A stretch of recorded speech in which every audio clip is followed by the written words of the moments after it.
মৰমৰ ছাত্ৰ ছাত্ৰীসকল, আজি আমি ক্লাছ 6ৰ হিন্দীৰ পাঠ 2টো আলোচনা কৰিম। যেনেকৈ স্বৰমালা। গতিকে আহাচোন ভিডিঅ'টো লাগ বাৰু। ইয়াত আছে অনাৰ के दाने लाल लाल, आम भी है मीठे रसाल, इमली की चटनी इतनी खट्टी, इक्का रस मगर मिठा जी। ইয়াৰ মিনিংটো কি কৈছে? অনাৰৰ শব্দৰ অৰ্থ হৈছে অসমীয়াত ডালিম। ইয়াত কৈছে যে অনাৰ के दाने लाल लाल, দানে মানে বীজ, এই ডালিমৰ বীজবিলাক ৰঙা ৰঙা। ইয়াত দিয়া আছে, আমি যেতিয়া ডালিম ভিতৰত চাওঁ আমি গমেই পাওঁ ডালিমৰ বীজবিলাক ৰঙা ৰঙা। গতিকে অনাৰ के दाने লাল লাল, ডালিমৰ গুটিবিলাক ৰঙা ৰঙা। আম ভি হে মিঠে ৰসাল, আমটো আমি সকলোৱে জানো, আমটো ইয়াত দিয়া আছে, এইটো আম। গতিকে আম হৈছে মিঠা ৰসাল বুলি কৈছে, ৰস থকা।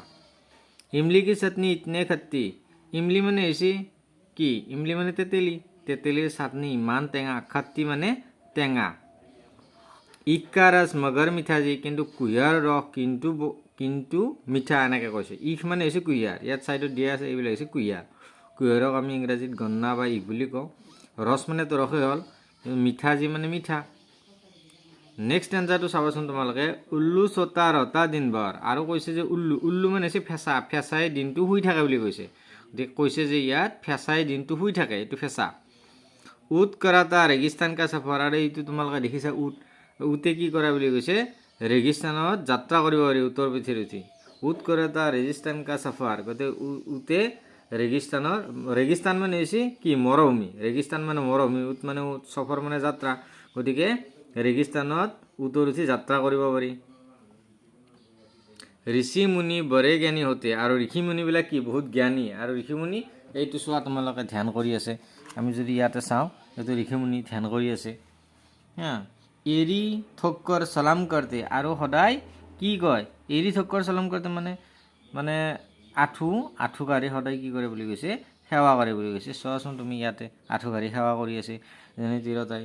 তো ঐনক লগাকৰ দাদাজী পঢ়তে, ঐনক মানে চশমা লগাই দাদাজীয়ে পঢ়ি আছে। দাদাজী মানে ককায়ে পঢ়ি আছে, চশমা লগাই ককাই পঢ়ি আছে। ঐনক মানে হৈছে চশমা। উখলি ভৰ্তি হে অনাজছে, আৰু উৰাল ভৰে কিহেৰে? উৰাল, উখলি মতলব উৰাল, ভৰ্তি ভৰা, অনাজ মানে বীজ, আৰু উখলি উৰাল ভৰে বীজেৰে। ঔৰত আদমি চাং ভৰ্তি, আৰু মহিলা মানুহে সমানে কি বুলি কৈছে? আগবাঢ়ে বুলি কৈছে। অংগুৰ খত্তে হে লমৰি কহতি, লমৰি মানে কি? লমৰি মানে হৈছে শিয়াল, এইটো দেখিছানে শিয়াল? গতিকে অংগুৰ মানে হৈছে আংগুৰ, এইটো আংগুৰ। গতিকে আংগুৰ টেঙা বুলি কোনে কৈছে? শিয়ালে কৈছে, কাৰণ শিয়ালে খাব নোৱাৰিলে আংগুৰ জঁপিয়াই, সেইকাৰণে আঙুৰক কি বুলি কৈছে? টেঙা বুলি কৈছে। আংগন মে লোক লগাতে তুলসী, আৰু ঘৰৰ সন্মুখত মানুহে কি লগায়? আংগন মানে সন্মুখত, ঘৰৰ সন্মুখত। আংগনত কি লগায় বুলি কৈছে? তুলসী লগায় বুলি কৈছে। এইটো তুলসী গছ। গতিকে ঘৰৰ সন্মুখত কি লগায় বুলি কৈছে? তুলসী লগায় বুলি কৈছে। আমি নেক্সট যদি এইটো পেজত চাওঁ, আমি দেখিম ইয়াত কি দিয়া আছে, চাবাচোন। 1 নম্বৰ দিয়া আছে আও ইনে দেখোৰ বতাই, এই ছবিবিলাক চাব দিছে আৰু ক'ব দিছে। ইয়াত কি আছে এইটো ক'ব দিছে। ইয়াতে আছে অনাৰ, এইটো দিয়া আছে, কিতাপত এইটো দিয়া আছে। অনাৰ মানে ডালিম। এই ছবিটো চাই আমাক ক'ব দিছে এইটো কি? এইটো হৈছে আম, আম এইটো। আৰু এইটো ছবি কি? আমি মাত্ৰ পালোৱে, এইটো হৈছে উল্লু, কাৰণ কবিতাটো আমি পঢ়ি আছোঁ, এতিয়া উল্লু হ'ব। গতিকে এইটো উট আমি চিনি পাইছোঁ, ইয়াত উট লিখিব লাগিব। এইটো হ'ব অখলি, ইয়াত অখলি লিখিব লাগিব। এইটো হৈছে ঔৰত, ইয়াতে এনেকৈ ঔৰত বুলি তোমালোকে লিখিব লাগিব। গতিকে চাই লওঁচোন, ছবিকেইটা চাই তলত নামবিলাক তোমালোকে লিখি ল'ব লাগিব। তাৰপিছত আমি যদি 2 নম্বৰলৈ চাওঁ, 2 নম্বৰ প্ৰশ্নটোলৈ যদি আমি চাওঁ, আমি দেখা পাম ইয়াত কৈছে আও ইনে পচানেৰ বোলে। এইবিলাক আখৰবিলাক আমাক চিনিব দিছে আৰু ক'ব দিছে। প্ৰথম আখৰটো কি দিয়া আছে? এইটো অ, আ, উ, ও, ঔ। গতিকে একেটা তোমালোকে এনেদৰে পঢ়িব দিছে, গতিকে পঢ়িবা। তাৰপাছত আমি যদি 3 নম্বৰ প্ৰশ্নলৈ যাওঁ, 3 নম্বৰ প্ৰশ্নত আমি দেখা পাম আও ইনে বৰ্ণছে বনাকাৰ শব্দকো জানে, আৰু বৰ্ণবিলাক লগ লগাই শব্দবিলাক জানিব দিছে। অসম, অৰে শব্দ বনাইছে, অসম। ইয়াত অটো লগাইছে। অমৃত, অসম মানে অসম। অমৃত মানে হৈছে কি? অমৃত মানে মধুৰিআম। অজগৰ, অৰে বাক্য বনাইছে, মানে তোমালোকক অৰে বাক্য বনাব দিছে। তোমালোকৰ পৰীক্ষাত আহিব পাৰে অছে শব্দ বনাও বা নিচে দীৰ্ঘে শব্দ অক্ষৰ আছে শব্দ বনাও, 2 শব্দ বনাও বা 3 শব্দ বনাও, তেতিয়াহ'লে তোমালোক এনেকৈ দিয়া থাকিব বা এনেকৈ দিয়া থাকিব। তোমালোকে কি কৰিব লাগিব, এনেকৈ বাক্য বনাব লাগিব। অৰে তোমালোকে চাই ল'বা। সেইকাৰণে অমৃত মানে হৈছে মধুৰিআম, অদৰক মানে হৈছে আদা, অজগৰ মানে অজগৰ সাপ। গতিকে এইটো পেজত আমি চাম আৰে বনাইছে, আৰে আলু বনাইছে, আলু হ'ব, আম হ'ব, আগ হ'ব, আকাশ হ'ব। গতিকে এইখিনি আছিল তোমালোকৰ প্ৰথম পৃষ্ঠাৰ সমাধান। গতিকে ইয়াতো দিয়া আছে তোমালোকক উৰে বাক্য বনাইছে। ইয়াতে কি উৰে বাক্য বনাইছে চাবা। উল্লু, উপবন, উদৰ, উজালা। তেনেকৈ উৰেটো বনাইছে উন, ওপৰ, উৰু, উপ। আৰে বনাইছে বাক্য উল, উট, অখলি, অৰণি। তাৰপিছত ঔৰে বনাইছে ঔজাৰ, ঔৰদ, ওলাদ, ঔষধ। আৰু তলত 4 নম্বৰটো কি দিছে তোমালোকক আও অব ইনে লেখনে কা অভ্যাস কৰে। তোমালোকক লেখা অভ্যাস কৰিবলৈ দিছে। এইটো লিখিব দিছে এনেকৈ 3 বাৰ। এইটো লিখিব দিছে, লিখিব দিছে, ও। একেটা শব্দ তোমালোকক চাই ইয়াৰ তলত লিখিব দিছে। লগতে এইবাৰ 5 নম্বৰত যাম আমি। 5 নম্বৰত কি দিয়া আছে, আও চিত্ৰকৈ দেশৰ খালী জেগা ভৰে। মানে এই ছবিবিলাক চাব দিছে, ছবিবিলাক চাই তলত যিটো খালী ঠাই দিয়া আছে এইবিলাক ভৰাব দিছে। ইয়াতে আমি আগৰ পেজটোত পালোঁ, এইটো হৈছে উল্লু। ইয়াতে আমি লিখিছোঁ ফেঁচা, এইটো হৈছে ঊণ সূতা, গতিকে ঊণ লিখিছোঁ। এইটো অখলিটো লিখিছোঁ। এইটো জুই কি বুলি কয় হিন্দীত, আগটো লিখিছোঁ। এইটো মধুৰিআমক কি বুলি কয়, অমৃত বুলি কয়। ইয়াত বাকীখিনি দিয়ে আছে, আগৰ সংখ্যাটো লগাব দিছে। আমি লিখি দিছোঁ অমৃত। এইটো কি ঔৰদ। গতিকে ইয়াত এনেকৈ লিখিছোঁ। 6 নম্বৰটো কি দিছে তেনেকুৱাকৈ 6 নম্বৰটো দিছে আও অব ইনে ভি পহচানে অৰ বলে। এইবিলাক চাব দিছে আৰু ক'ব দিছে। ইতে কি দিছে ইমলি মানে তেতেলী। ইনাম মানে কি, ইনাম মানে পৰিণাম। ইমাৰত মানে ডাঙৰ মেহেল। ইখ মানে পালোঁ কুঁহিয়াৰ। ঈদ মানেতো ঈদে হ'ল। ইছ মানে কোনি,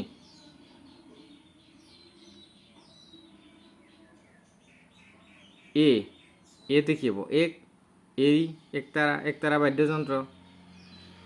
গতিকে ঐতে কি ঐনক, ঐলান, ঐৰাৱত।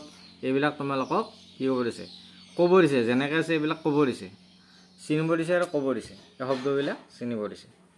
7 নম্বৰটো যেতিয়া আমি চাবলৈ যাম, আও এনে পূৰা কৰে। এইবিলাক পূৰা কৰিব দিছে। এনেকৈ কি হ'ব, এইটো হ'ব। ইয়াত ইখ আৰু এইফালে বাক্য হ'ব ইছ।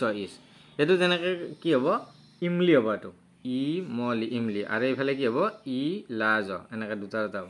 এইটো ইৰি, এইটো এক। এইফালে কি হ'ব, ঐনক। এইফালে কি হ'ব, এইটো যদি দিয়া আছে এইটো কি ঐলান।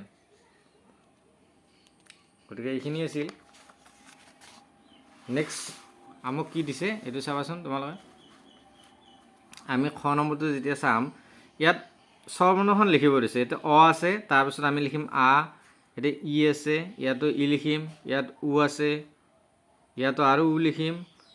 ৰি, এইটো ঐ হ'ব। ঔ, অং। এইটো কম আমি অং। তলত দিছে 8 নম্বৰটো আমাক কি দিছে, 8 নম্বৰটো দিছে আও অব ৰি, অং অৰ অহ বৰ্ণ কো জানে। এই বৰ্ণকেইটা আমাক জানিব দিছে। এইটো হৈছে ঋষি, ঋষভ, দুখ, অতঃ। অংৰে বাক্য বনাইছে কেনে, অংগ, অন্দা, অংগুৰ। গতিকে আমাৰ উচ্চাৰণবিলাক জানিব দিছে, কেনেকৈ আমি উচ্চাৰণ কৰিম এইবিলাক জানিব দিছে ইয়াতে। লগতে 9 নম্বৰটো তোমালোকক কি দিছে চাবাচোন। 9 নম্বৰত দিছে আও খালী জেগা ভৰে। এই খালী ঠাইবিলাক পূৰ কৰিব দিছে। ৰিৰে খালী ঠাইটো পূৰ, এতিয়া দিয়াই আছে। এই ৰিটো বহাব লাগিব। এই খালী ঠাইত ৰি বহাব লাগিব। ইয়াত ৰি দিয়াই আছে, গতিকে আমি এতিয়া ৰি দি দিছোঁ। ঋষি, ঋষভ, এইটো হৈছে ইয়াতে অং দিয়া আছে, অংটো বহাব দিছে, ইয়াতে আৰু ইয়াতে অং বহাব দিছে, আমি বহাই দিছোঁ অন্দা অংগুৰ, অহটো বহাব দিছে দুখ অন্ত, ইয়াত আমি বহাব দিছোঁ কাৰণ আমি ইয়াতে পাইছোঁ শব্দবিলাক, ইয়াতে চাই ইয়াতে আমি বহাই দিছোঁ। লগতে কি কৈছে 10 নম্বৰটো তোমালোকক দিছে আও স্বৰ বৰ্ণ কো ক্ৰম চে পঢ়ে, স্বৰ বৰ্ণবিলাক ক্ৰম অনুসৰি পঢ়িব দিছে। আমি পঢ়িম অ আ ই ই উ উ ৰি এ ঐ ও ঔ অং অহ, এইটো অং এইটো অহ। গতিকে ইয়াত আৰু কি দিছে তোমালোকক, ইয়াতে মানে উল্টা পাল্টা কৰি দিছে, মানে ওলট পালট কৰি দিছে, ক্ৰমানুসৰি দিয়া নাই। কাক কি বুলি কয় আমি এতিয়া চিনিব লাগিব, ইয়াত চাই আৰু ইয়াত আমি মাতিব লাগিব। আও পহচানে আৰু পঢ়ে, চিনাক্তকৰণ কৰিব দিছে, লগতে পঢ়িব দিছে। ইয়াত কি দিছে, এইটো হ'ব আ, এইটো উ, এইটো ই, এইটো অ, এইটো ই, এইটো ৰি, এইটো উ, এইটো ঔ, এইটো ঐ, এইটো অং, এইটো এ, এইটো অহ, এইটো ও।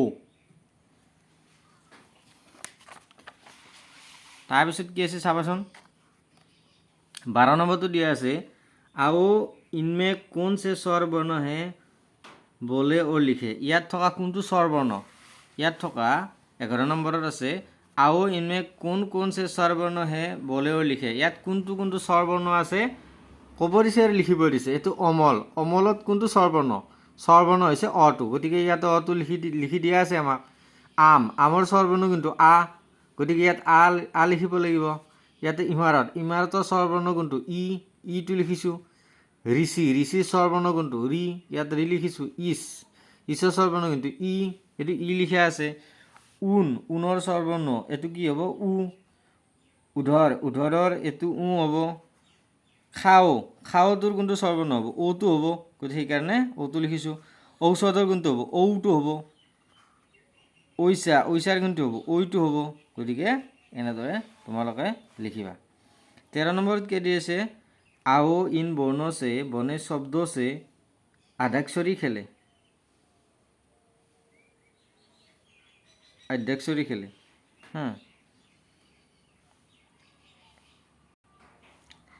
তাৰমানে অন্তাক্ষৰী যেনেকৈ শেষৰ আখৰেৰে, গতিকে আদ্যস্বৰী মানে প্ৰথম, আদ্যক্ষৰী মানে প্ৰথম আখৰটো দি খেলা খেলিব দিছে। ইয়াত ই দিয়া আছে, ইৰে কি হ'ব, ইমলি হ'ব, ইনাম হ'ব, ইলাজ হ'ব, ইমাৰত হ'ব। তেনেকৈ এইটো ই দি কি হ'ব, ইজ হ'ব, ইক হ'ব, ঈদ হ'ব। ঐৰে হ'ব ঐৰাবত, এৰে একতাৰা, ঐৰাবতো হ'ব, এইটো ঐনক হ'ব। এৰে হ'ব একতাৰা, এৰি, ঐৰে ঐনক, এইলান, ঐৰাবত। ৰিৰে হ'ব ঋষি, ঋষভ, ঋক্ষ। অংৰে হ'ব অংগ, অংগুৰ, অণ্ডা, এনেকৈ হ'ব। গতিকে আজিলৈ ইমানেই আছিল। নেক্সট ভিডিঅ'ত তোমালোকৰ পাঠ 3 লৈ আহিম, এইটো তোমালোকৰ কাৰণে লৈ আহিম। ধৈৰ্য্যকা পাঠ, ধৈৰ্য্যৰ পাঠ, এইটো তোমালোকক নেক্সট ক্লাছত দি দিম। গতিকে জনে চেনেলটো এতিয়ালৈ ছাবস্ক্ৰাইব কৰা নাই, ছাবস্ক্ৰাইব কৰি দিবা, লগতে লাইক কৰি দিবা। ধন্যবাদ।